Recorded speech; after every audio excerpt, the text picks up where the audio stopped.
Now, on our last episode on who are the elects, because next week we'll be talking about the journey of the elects. So on our last episode on who are the elects, we're going to be talking about the common struggles of the chosen. And we're going to be looking at the scripture, Isaiah 41 verse 10. Isaiah 41 verse 10. Isaiah 41 verse 10. And it says, "Fear not, for I am with you. Do not be dismayed. I am your God. I will strengthen you. I will help you. I will uphold you with my victorious right hand." Hey, this is the King of Kings, the Lord of Lords, telling you that you should not be afraid, that he will strengthen you and he will uphold you with his righteous, right, victorious hand. So if God will tell you that he will do it, he will do it. God is talk and do.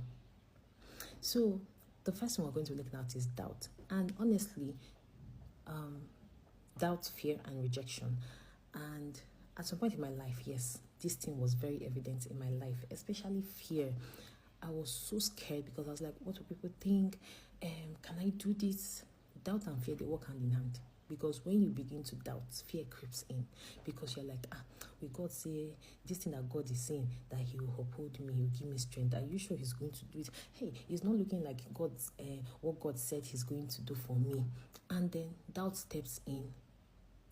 And you begin to not believe what God has said when he said he's going to strengthen you and uphold you.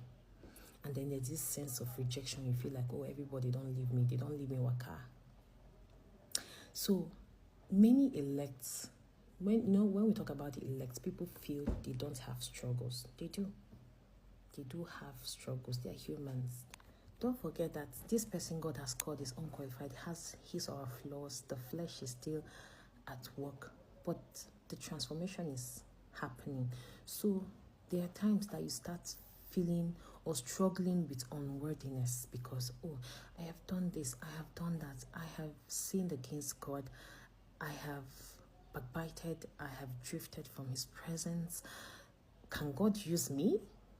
Can God use someone like me? What will people say? And then you feel isolated.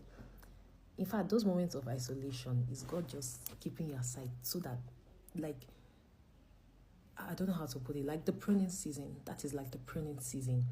Or you feel like, oh, I'm just under so much attack. This time that I said, oh God, I want to focus on you. I want to actually fit into this thing that you've called me to do. And then you feel like the attack is so much. Look, let me tell you something. It is part of the whole thing. It doesn't mean you are failing. It doesn't mean you failed. It doesn't mean you're falling.